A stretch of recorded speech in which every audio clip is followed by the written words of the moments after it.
so Nadav, the stage is yours. Yeah. So I think it's amazing how new ideas come out of ignorance, basically. My name is Nadav. I'm on the verge of closing my master's degree in physics, and this is my first time speaking in a conference, or even being in a conference. So please be gentle with me. Choosing a research group for me was basically a matter of hype. That's how I got to quantum computation. Theory-driven, I was reading on quantum algorithms when I stumbled upon quantum phase estimation and its various uses. My mentor, Nadav Katz, has pointed me on the direction of error correction for metrology. The community back then was focused on sensing by analog means and error correcting the sensor. But I, being ignorant and all, I thought to myself that digital metrology is also possible. Just connect a sensor to a quantum computer and apply error correction or detection on the ancilla qubits of the computer. This early in my master's degree, I did not see that I have missed the whole point of the field of error correction for metrology, but my mentor just encouraged me to continue and come up with my own research direction. So my whole talk can be summarized by this slide. As a physicist, my initial interest was in quantum sensing in the presence of noise. Can I take the idea of quantum error correction codes and maybe find some realistic scenarios in which using it for quantum metrology gives an advantage? To answer this question, I had to use post-selection. So in the next 20 minutes or so, we will build our understanding and motivation of the subject and map out if, where, and when an advantage exists. Spoiler alert, it does exist for the high-fidelity deep circuits regime. So in this talk, I will first present the three main building blocks of my research, and then we will see some results in the field of quantum metrology. I will present the errors I take into account and my map from decoherence time to gate fidelities. Then we will talk about quantum phases, quantum error correction, and its potential as a post-selection oracle, improving the fidelity of post-selected experiments. The third building block is understanding the basic idea of quantum phase estimation and the unneglectable effect noise has on it. We will close the talk with a discussion on the use of what I call logical post-selection for quantum sensing. We will witness an improvement and of the statistics of quantum phase estimation, which can be used for digital metrology, digital simulation of quantum chemistry, and much more.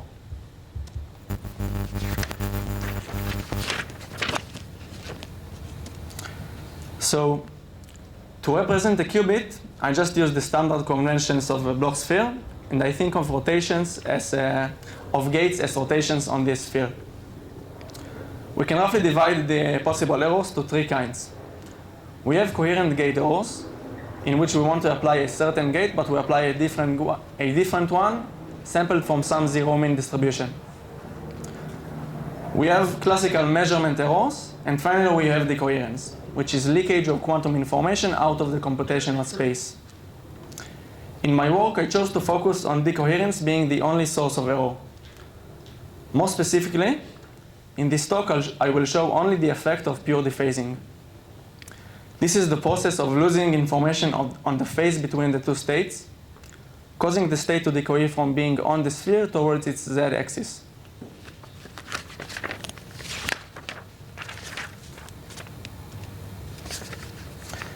Dephasing time is the time it takes for a coherence to become smaller by a factor of e.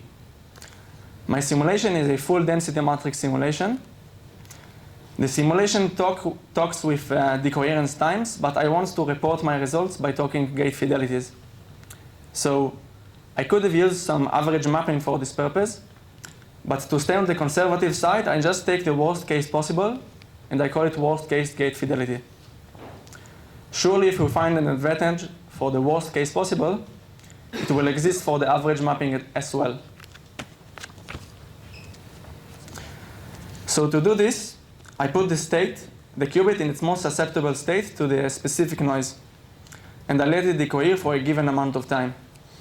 Then I measure its fidelity with the initial state, and that's it. In the graphs, you can see the worst case mapping of the phasing and of energy relaxation for a single qubit gate and for an entangling gate. The right figure is just a log scale of 1 minus the score on the left figure. So each of these noises is a single qubit noise by nature, which describes some exponential decay. This means that the most susceptible state is just the state farthest away from the outcome of an infinite time decoherence. This is any state on the equator for the phasing. I took the plus state, and the excited state for energy relaxation. In this talk, for the sake of uniformity, I chose to stick to the single qubit mapping of the phasing, which is the blue line.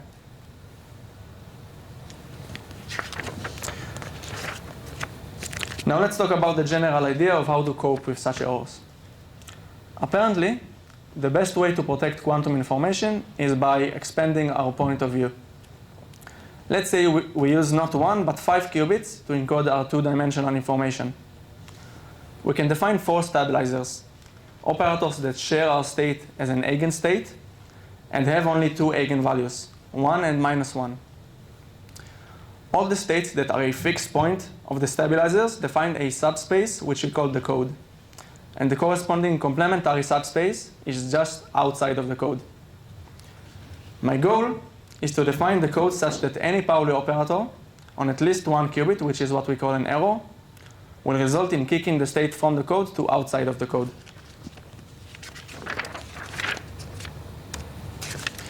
My basic idea is to take a 2-level system which leaves one logical layer below a corresponding logical qubit and entangle them. Although the entangled state is a 6-qubit state in the logical layer of the physical qubit, we can think of it as an effective 2-qubit state with a density matrix defined in the regular way from the computational and the logical basis states. Sorry, that's a slide you were supposed to see. So you see that the density matrix defined in a regular way, and we entangle a physical and a logical qubit. It's not actually just physical and logical. It can be any 2 logical qubits encoded in 2 logical layers.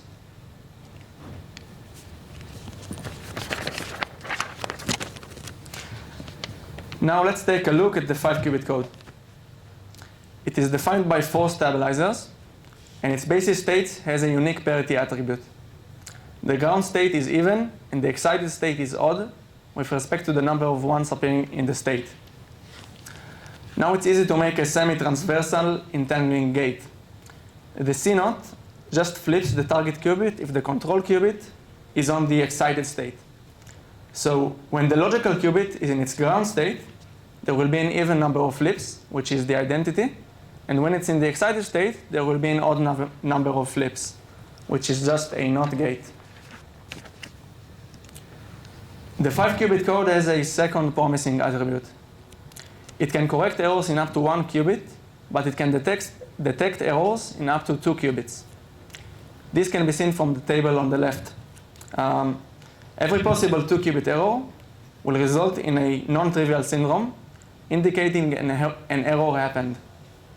So if the error probability in 1 qubit is P, then the error probability in the whole circuit after error detection must be a polynomial with a minimum power of 3. Here I took a single logical qubit and I applied a depolarizing channel for a given amount of time, which defines the probability of error in 1 physical qubit. And then I did error detection, forcing the state to remain inside the code. And I plotted the error probability in the logical qubit in comparison to the physical qubit.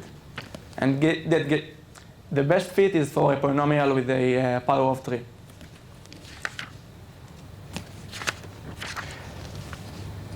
Here, I put the logical and the physical qubit at the most susceptible state to the phasing, which is just the plus state. And I apply a varying number of C0 gates. For the scenario where a logical qubit is in control, I do error detection at the end and force the state to remain inside the code. Then I calculate the fidelity of the resulting state with the ideal, which is the not noisy state. Here I plot the fidelity difference between the logical ancilla and the physical ancilla realizations. The y-axis is the worst case single gate fidelity, and the x-axis is the number of logical gates. The logical realization is actually 5 times deeper. Here, it is evident that there is a regime of circuit depths and dephasing times for which the fidelity of the circuit with logical control is higher than the fidelity of the circuit with physical control, even though the logical circuit is 5 times deeper, more entangled, and thus more susceptible to noise. Now we take a step back to talk about quantum phase estimation. Suppose we have a black box that performs large powers of a measured unitary, and we are given an eigenstate of it with some complex eigenvalue. The algorithm applies control powers of the measured unitary and measures the control qubits such that the output is a binary string representation of the phase up to a multiplicity factor of 2 pi. What's nice is that we are promised to get this m-bit precision with a probability which is independent on how big the desired precision is. Let's see this in action. So we see that as the desired precision gets bigger, the height of the highest bin basically remains constant. You can see this on the y-axis.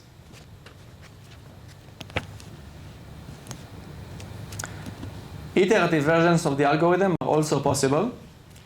These allow us to measure 1 digit in each iteration for a total of m iterations, where m is the desired precision. These circuits are much more compatible with NISQ devices. In addition, note that the controlled unitary is the only operator that acts on the lower qubit. So what's to stop us from applying this algorithm with ancillas that are a quantum processor and a sensor which is not necessarily even a qubit? The only requirement from us is to figure out how to apply a controlled operation.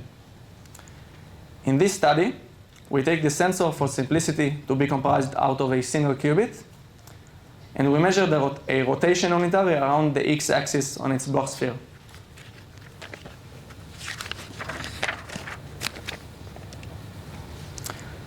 This algorithm can be used both for metrology, for a precise digital measurement, and for computation purposes. In metrology, we would like to apply the algorithm a large number of times and give a mean estimation of the phase and its error. In computation, we would usually apply the experiment. In computation, we would like to run the algorithm a single time and give our confidence level in the result. This means that for computation, the focus is on increasing the success probability of the algorithm by measuring each digit more than once and taking a majority vote. And in metrology, the focus is on lowering the estimated error as much as possible by improving the estimation of the mean. Both desire to give a precise measurement. Here, my focus is on the metrological scenario. The aforementioned black box can be accelerated or not accelerated, making the circuit deeper and more susceptible to noise. Accelerated Hamiltonians can be used for simulation and computation purposes, for example in Shor's algorithm. It can be achieved via quantum-assisted quantum compiling, variational fast forwarding, or any other clever way to compile the action of a long unitary into a small number of gates. With fast forwarding of Hamiltonians, we can simulate beyond the coherence time of qubits because simulation time and real time are not necessarily equivalent. Apparently, not all Hamiltonians can be accelerated, and in quantum metrology, to achieve higher precision, we need to expose the sensor for a longer time.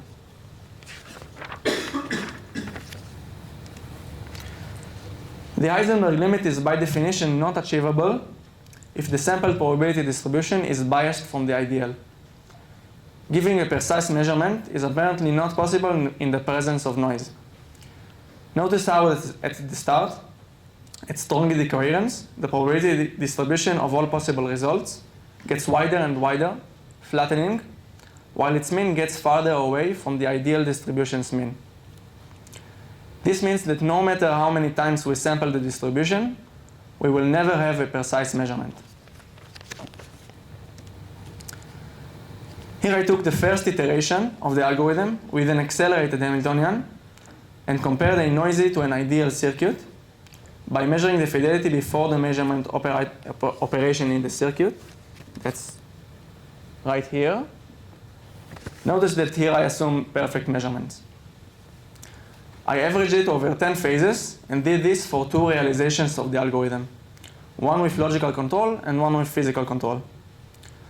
For the logical algorithm, I compared a realization when an error correction step is applied in addition to the error detection step. And I observed a stochastic behavior, probably due to error propagation or more than one error occurring, forcing the application of a faulty correction. My circuits are not transversal, so errors can propagate. But we do observe a crossing point between the logical post-selection realization and the physical realization. This is surprising because here I have assumed a perfect sensor and only the ancilla quantum processor was noisy.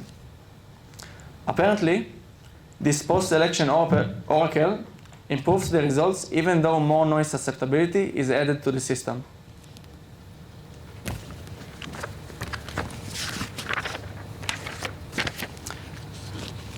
Now we are equipped with the knowledge and understanding to see some actual results in the field of metrology. First, I show for the record my implementation of the different gates. Sorry. Okay, so that's the encoding operation. This is the Hadamard gate of the 5-qubit code.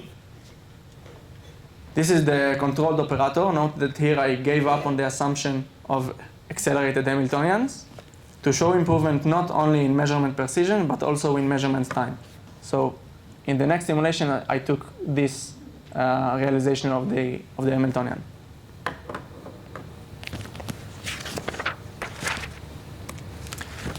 That's the hybrid entangling gate defined earlier. And that's the phase kick needed to cancel the effect of previously measured digits. Finally, the logical post-selection is just a syndrome measurement and post-selection of the only trials with the trivial syndrome. To understand the results, we first take a look at the probability distribution. Notice how at the start, the physical control gives better results due to the high decoherence and higher depth of the logical control circuit. But as the noise gets smaller, we observe a crossing point from which the logical post-selection oracle gives a histogram closer to the ideal. So let's see this again. You can look at the orange curve. And the crossing point happens right here, approximately.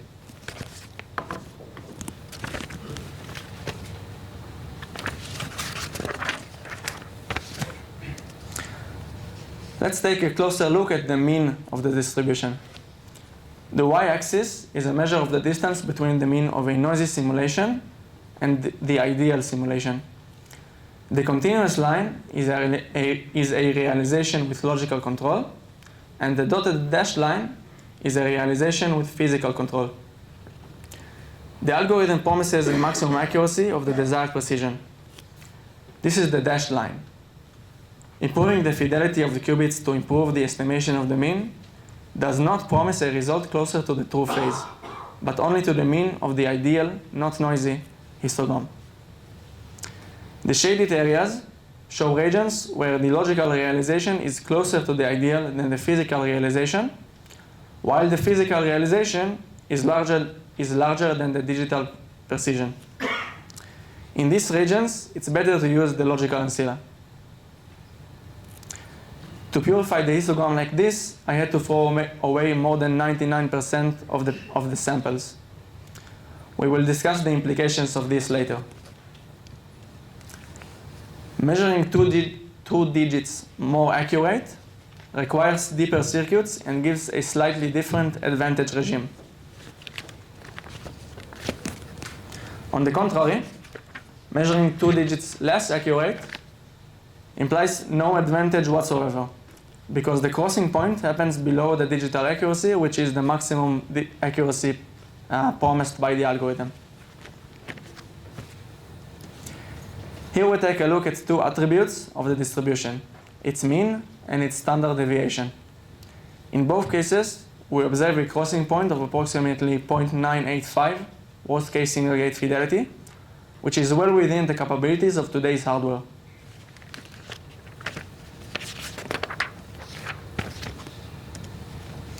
Let's see this threshold on the histogram as well.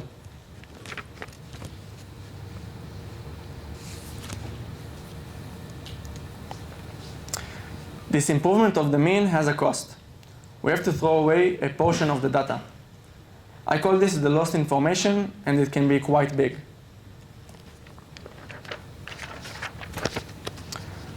The measured standard deviation in the large n limit scales as S1 over the square root of n, which is just the selected portion of all the measured data. For metrology purposes, we can sample the histogram again and again, improving our estimation of the mean, up until the point where our measured standard deviation is lower than the digital accuracy. This defines an estimated minimal number of trials required for the algorithm to reach its promise. Here I plot the difference of the mean standard deviation between a noisy realization and an ideal realization. The standard deviation is normalized by the portion of post-selected information, and it scales as the inverse of the classical Fisher information of the distribution. We see that although the fidelities needed for a threshold are much higher, they do exist.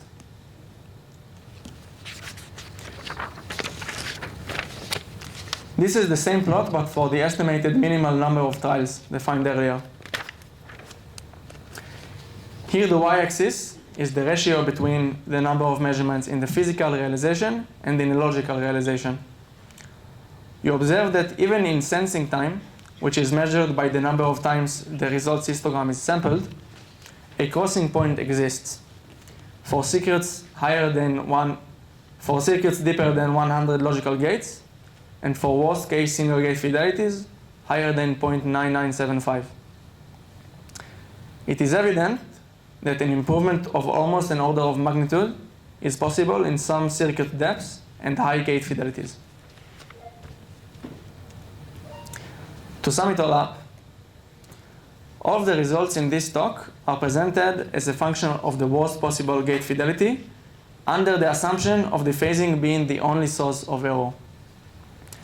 We have seen the effect of logically post-selecting data, both on the fidelity at the end of a circuit and on the accuracy and the amount of resource used when digitally sensing with quantum phase estimation. The threshold for accurate sensing with logical post-selection is well within the capabilities of today's state-of-the-art technology, and the threshold for sensing time is also within reach. This was only a mere demonstration of the potential of entanglement between different logical layers and logical post-selection. It can be used, for example, in magic state distillation, reduction of processor size in NISQ devices that use error correction codes, digital quantum simulation of chemistry, and the sky's the limit. I think this concept has great depth in it, and I hope this work will encourage further research on the subject. Thank you.